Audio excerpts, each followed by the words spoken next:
uyga narxini belgilaydigan asosiy narsalardan bittasi bu lokatsiya bo'ladi, mahalla bo'ladi, yoniga qurilmalar bo'ladi. Misol uchun uyingiz bo'lsa, mana shu uy bo'lsa, hammasi yangi bitgan chiroyli bo'lsa, yonidagi eski uy bo'lsa yoki xarob uy bo'lsa, uyingizni chiroyli chiqqanini uncha ko'rsatmaydi. Lekin bu Oxunboboyevda eng zo'r premium mahalladan asfalt bo'lgan, suv, gaz, svet, markaziy kanalizatsiyalar bor. Mana qaranglar. Hammasi yangi qurilayotgan uchastkalar. Xudo xolisa mantli bitsa, to'lsa, hammasi yangi, bir tekis chiroyli uylar bo'ladi. Mana misol uchun bugun mana shu uylarni obzor qilgan kelganmiz. Bittasi sotilgan. Hozir bittasini sizlarga ko'rsataman. 2 sotixga joylashgan uyimiz, общий 6 ta xona. Hovliga kirganimizda bitta mashina qo'yish uchun joy, bu yoq tarafda yozgi oshxona qilish uchun hamma sharoitlar qilingan. Mana toshlarga nima deysizlar endi? Qarang, suv chiqqan. Xo'p, uyimiz oppoqqina. Balkonlari, hamma narsasi bor. Uy ichidan endi bitta ko'rsataman.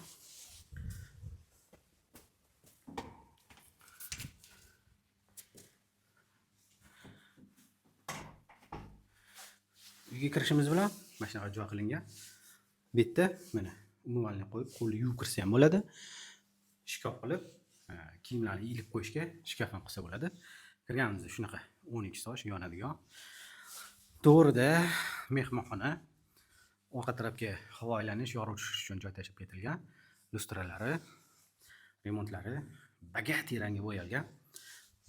Kirganimizda o'ng qo'lda razdejdon eshiklar bilan oshxona qilingan. Bu hali to'liq bitmagan, pardalari hammasi tayyor. Eshiklar olib kelib qo'yilgan, qo'yib beriladi.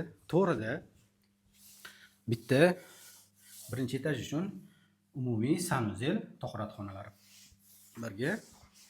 Bundan keyingi xonamiz bitta yosh kattalar uchun bitta yotoqxona, ichida o'zini sanuzeli bilan birga.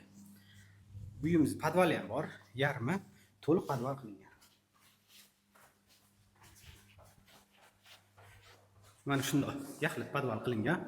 Katelniklarimiz hammasi shotga joylashtirilgan. Mana endi ikkinchi etajga chiqamiz.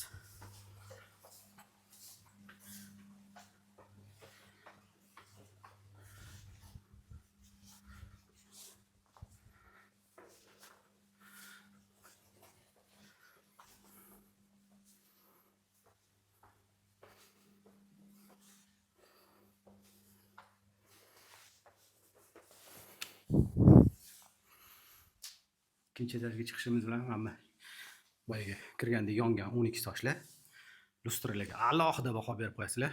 Noodatiy usulda qilingan. Kirishimiz bilan chap qo'lda ikkita xonamiz, ikkita detskiy, bu yoqda bitta detskiy, bu yoqda bitta detskiy, o'rtada umumiy vannali sanuzel qilingan.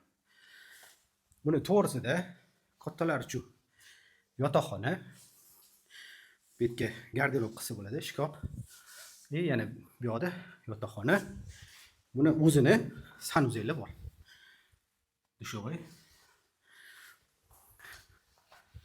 To'g'riga o'tganimizda bitta katta hol bo'lsa, bu mehmonxona o'rtadagi joy ochib yuborilgan, katta ko'rinish uchun mehmon bemalol kutsanglar bo'ladi.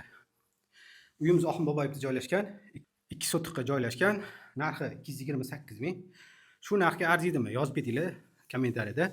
Telefon raqam qoldiramiz. Bemalol telefon qilib baraka qilishingiz mumkin. Yaqinlarga jo'natib qo'yamiz. Kimda kim Oxunboboyevda Boyani mahallasidan men joy olishim kerak degan odamga jo'natib qo'yishingiz mumkin. Hammaga rahmat.